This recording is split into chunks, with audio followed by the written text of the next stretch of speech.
হাসরের মাঠ কায়েম হয়ে গেল।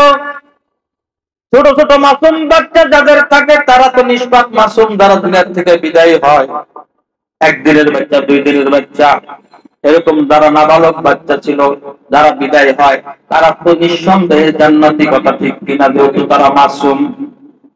এবার ওই হাসরের মাঠে মাসুম বাচ্চাকে আল্লাহ তাআলা জান্নাতে দিতে চাইলেন। ফেরেশতারা তাকে জান্নাতে নিয়ে যাবে। ওই মাসুম সন্তানটা বলবে, না না, আমি তো জান্নাতে যাব না। কেন যাবে না? যে দুনিয়াতে তো আমি আসছিলাম, দুনিয়াতে তো আমার মা ছিল, আমার বাবা ছিল, আমি তাদেরকে দেখি নাই, তাদের মায়া পাই নাই, তাদের আদর পাই নাই, তাদের ভালোবাসা পাই নাই। তারা দেখতে কেমন ছিল আমি দেখি নাই, আমি জানতে পারি নাই, বুঝতে পারি নাই। আমি সেই পিতামাতার না দেখা আমি আজকে জান্নাতে যাব না। এবার আল্লাহকে বলবে ফেরেশতারা, আল্লাহ তো কি আপনার এই বান্দা, আপনার এই বান্দি বলতেছে তার পিতামাতার না দেখে, তাদেরকে না নিয়ে আসলে তারা জান্নাতে যাবে না। এবার আল্লাহ বলতেছেন, ও ফেরেশতারা, এই বান্দা, এই বান্দির পিতা এবং মাতার কি হাল হাকিকত আমাকে বলো।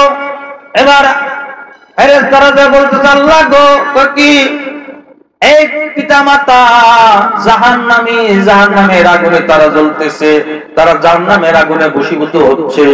এবার বলতেছে, আল্লাহ বলতেছে, ফেরেশতারা রে, কি এখন কি করবা? যেহেতু সে জান্নাতি, সে কি জান্নাতি, তাকে তো জান্নাত থেকে জাহান্নামে দেওয়া যাবে না। সে তো মাসুম ছিল, নিষ্পাপ ছিল, কথা ঠিক কিনা? এবার আল্লাহ বলতেছে, ও ফেরেশতারা, কি তোমরা তোমাদের পক্ষ থেকে 2 জন, একজন তার মার রূপ মা সাজো, আরেকজন তোমরা বাপ সাজো। সুবহানাল্লাহ। একজন মা সাজো, আরেকজন বাবা সাজো। 2 জন মা বাবা সাজা বলো, আমি তোমাদের পিতা, আমি তোমার মাতা, এই কথা বললে তোমরা তাকে জান্নাতে নিয়ে যাও। এবার ফেরেশতাদের মধ্যে 2 জনের মাঝে একজন মা সাজবে, একজন বাবা সাজবে। সাজা বলবে, এই যে আমি তোমার মা, এই যে আমি তোমার বাবা, চলো চলো জান্নাতে যাই। এবার ওই মাসুম বাচ্চাটা কি করবে?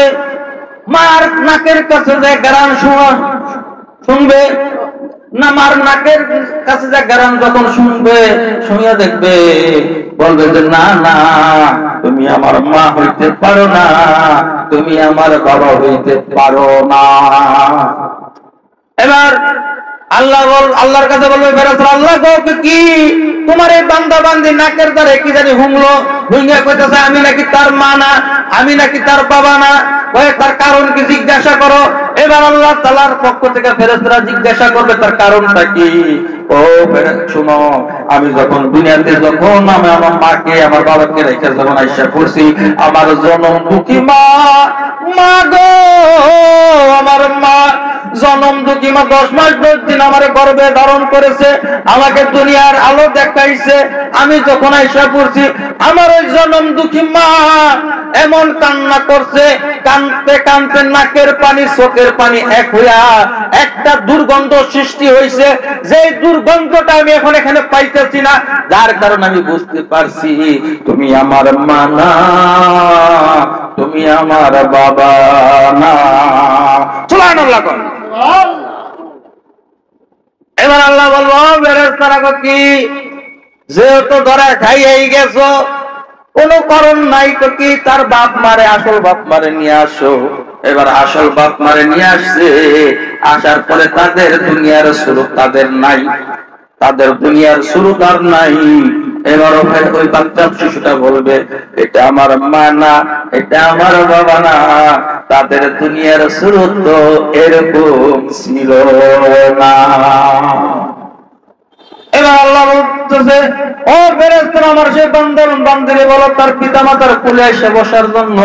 কোলে বসার সাথে সাথে কুদরতি ভাবে তাদের দুনিয়ার শুরুটা ইচ্ছা বলে কন্যা। সুবহানাল্লাহ।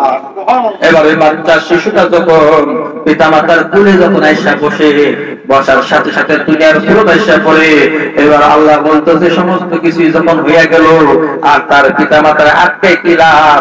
ওই বাচ্চা শিশুটার সাথে তার পিতা মাতারও জান্নাতে আমি দিয়া দিলাম কন্যা। সুবহানাল্লাহ।